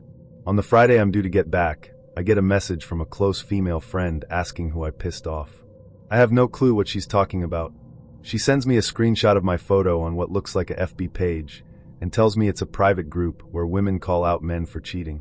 It's called Are We Dating the Same Guy? And this particular group is just for people from my city. In the screenshot, multiple people are posting under my picture with mostly harmless comments like, "Oh, I went on a date with him years ago, he was okay." But there were others like PM me for the tea, and one woman said, "He's an angry asshole, stay away for your safety." Because it's FB, I instantly recognized her name as someone I went on a date with last summer, who I had to block after she repeatedly tried to sell me her cat. Absolute lunatic. A few things about me. I am single. I have never been married, and my last relationship was over a year ago. I am very selective, and Danielle was the first date I'd been on since the end of summer. I am also a very private person. I don't use social media, and I don't kiss and tell. The fact that my photo is on this site is mortifying. What makes matters worse is when I got home I started getting texts from a bunch of other people I know either laughing at me or calling me a womanizer. As of now I'm aware that several female friends have seen it. One coworker, my sister, and a woman I know who lives in the same building as me that excitedly grabbed me when I was leaving this morning to tell me, "I saw you on that Facebook group." Apparently it's a lot more popular than I realized. There's only one person who would have the motivation to do this, so I called Danielle on the weekend and asked her. Initially she denied it, but after some prodding that flipped to apparently her friend posting it. Why? Because a few of them had gotten tipsy together on Valentine's, as they're all single. My name came up after her friends asked why she wasn't with me that night after the great date she'd told them about. Apparently me not being around as I was leaving early the next morning for work was suspicious, as was the fact we'd been talking for multiple weeks, but she'd never seen my place. She gave them a pic I used on the dating app, and one of them posted it. She told me she was sorry, but that I seemed too good to be true. Her last relationship ended due to cheating, and she wanted to make sure I wasn't married or in a relationship. I told her I needed some time to think and would be in touch. That was Saturday. We've been silent until today, where I woke up to dozens of MSGs from her saying things along the lines of, "I'm so sorry / I'm so angry with myself for this," and then the real truth. It was her that posted it. She wanted to come completely clean and apologized for lying, telling me she panicked when I confronted her, but she wants it all out now. She sent me screenshots, unprovoked, of the PM conversations she was having with women in the group about me. Aside from the one head case I mentioned earlier, there was nothing accusatory, but what I couldn't get over was how they were discussing me in such an open manner. It had nothing to do with whether I was single or cheating. It was stuff like, "He took me to this restaurant, he drives this kind of car, this is what he's like in bed, this is what his place is like, this is how much money I think he makes." I would never talk about exes or people I've dated like that. And if a guy tried to talk to me about Danielle like that, I'd think he was a fucking weirdo and tell him to stop. My two closest female friends are divided on this, so I'm here for advice. One thinks that women need to protect themselves against predators and violence, and groups like this are necessary. The other is angry on my behalf because the presumption of men being posted to that group are that they're cheaters or sketchy. Otherwise, why would anyone even post them there? I really don't know what to do next. I've never had to deal with anything remotely like this before. I liked Danielle, but it was one date. She also lied to me about it at first. This seems like a headache, and we've never even had sex yet. Is she going to get even more paranoid after that? It doesn't feel like we're compatible. This feels like the past 3 weeks of us talking have been one massive waste, and that actually stings because she's the first person I've really liked since my ex. Went out with a few friends to grab some wings and beer after a long week of work. One of my buddies GFs who I've known for years shows up with a few friends, mostly people I've met before, but one chick I haven't met, extremely good looking, 5'9" blonde. Honestly, thought she would probably be a ditz by looking at her, but she wasn't at all. We instantly hit it off, and she starts talking about some sitcoms I've been obsessed with lately that aren't too popular among my group of friends, Larry Sanders and News Radio. Takes one sniff of my scotch and tells me what it is cracking these big jokes and making everyone we were with piss their pants. Honestly, chick was awesome. Next thing I know, we're headed back to my place both extremely drunk. So I have no clue what's happening at all. We finally get to my apartment. She dashes for my kitchen, and next thing I know she's cranking out omelets. Then all of a sudden, she sees my comp and throws on some stand-up, which was beyond hysterical. So I'm just thinking holy ____ this chick is amazing. After that we watched stand-up for about an hour and ate this breakfast she cooked at 3 a.m. and then she leaves with just a big hug. Next day, I wake up with the hangover from hell. The type of hangover that as soon as you open your eyes you know you're screwed. Stumble into my shower, and in the haze of the water over my head I keep hearing my phone go off. Don't think anything of it. Next thing I know my apartment buzzer goes off. Still don't think anything of it. Then both keep going off. I decide to check my apartment buzzer first. I hear a female voice. Why aren't you picking up my calls? I ask who is it? It's the chick from last night. I then look at my phone and see 17 missed calls from a number I don't know. I call it back, it's her. I buzz her in and she comes upstairs and I'm assuming she just left something here. But she said, you said you were free today, thought we could hang out. I'm thinking to myself, did I? So I just go along with it. We talk for a while about a bunch of random stuff, then watch some TV. I then tell her I have a bunch of errands to do, and I think I want to take a nap, assuming she'd leave. She said, oh cool, I'll come with you, so literally came with me to get a haircut, pick up my dry cleaning, go food shopping. And throughout all of this she's borderline silent, completely diff than the night before. We then finally get back to my place, and then she says she's tired and going to take a nap. I'm assuming she'd leave, but nope, she crashes on my couch. I then decide to take a nap and try and process all of this. I wake up and she's staring at me. I realize it's been almost a 3-hour nap. She says to me, you're beautiful when you sleep. I start nervously laughing, and then get up and head to my bathroom to throw some water on my face. I go back to my living room and she's made mac and cheese with cold cuts in it. Literally my favorite meal. I didn't remember telling her this, and I asked her how she knew. She called my best friend, who she knows, and asked. I'm thinking, okay, this is creepy, but kinda awesome. She finally leaves after another movie, with just a peck on the cheek. Next AM, I hear my door open. I immediately think it's a break and enter as the only people who have my keys are my parents, and I grab my lacrosse stick under my bed and wait in my bedroom. I peek out from a crack in my door to look. It's her. I walk out and ask her how she got in. She explained to me she grabbed my keys and had a copy made down the block when I was napping yesterday. So I didn't have to do it for her. I then see she has a huge suitcase next to her, and she unzips and starts unpacking. Well, if we're going out, I'm leaving some stuff here. I say, whoa, I think we're taking this a little too quick. She immediately bursts into tears and starts screaming at me. I am perfect for you, over and over again, packs up, and then runs out of my apartment slamming doors. I have no clue what's going on or where my keys are. I try to block the whole weekend out of my head, and then the next day I wake up to go to work. She's outside of my apartment at 6:30 a.m. waiting for me. I'm freaked out and try and talk to her. She barely says a word besides, I'm sorry. We walk to the end of my block, and then she jumps in a cab without a word. Didn't hear from her at all Monday. I give a mutual friend a call and tell her what happened over the weekend, and she was shocked and said this chick isn't like this at all. Tuesday rolls around. I have 5 missed calls at work from a number I didn't know. It's her calling from her work line. Kept leaving messages to call her back. Finally call her back, and she's just breathing on the other line. Really freaked out by this and say, maybe it's best we don't talk to each other anymore. I then hear her cry and she hangs up. I'm thinking, okay, this is finally done with. I go to a friend's birthday that Friday. She's there. My best friend comes up to me and said, hey, I didn't know you were going out with ______. Well, that was news to me. I had no idea either. Asked him how/why did he hear this. Pointed right at the chick, and she was there and she waved at me and winked. He said she was telling everyone that night she thinks you're gonna get married to each other. I'm beyond freaked out.